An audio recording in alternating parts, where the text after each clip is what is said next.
पाकिस्तान की सबसे बड़ी पंजाब यूनिवर्सिटी में रूस के ताउन से रशियन लैंग्वेज कोर्स का आगाज कर दिया गया। कोर्स की इफ्तिताही तकरीब में रूसी सफीर अल्बर्ट पी खोरियो ने वाइस चांसलर खालिद महमूद की दरख्वास्त पर खुसूसी शिरकत की। क्लास की तज़ीनो आराइश और कोर्स वर्क के लिए रूस की जानिब से खुसूसी फंड्स फराहम किए गए।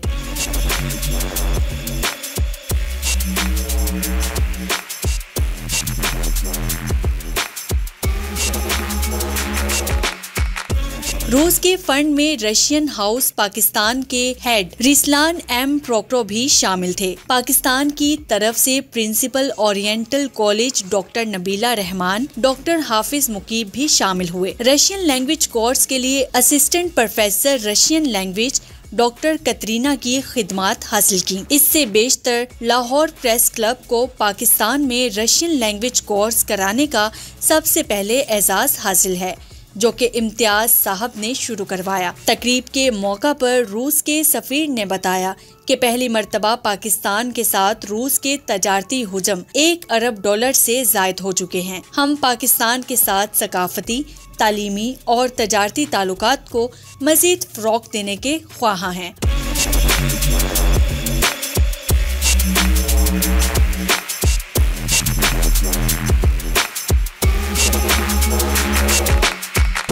पंजाब यूनिवर्सिटी पाक रूस ताल्लुकात को फ़रोग़ देने में अहम किरदार अदा कर सकती है। हम लोग कराची, सरगोदा में भी लैंग्वेज सेंटर खोलने जा रहे हैं। वाइस चांसलर खालिद महमूद ने रूसी सफीर की आमद पर उनका और उनके वफ़द का शुक्रिया अदा किया और इस बात का इजहार किया कि जल्द ही तालीमी शोबे में रशिया का मज़ीद ताउन हासिल किया जाएगा।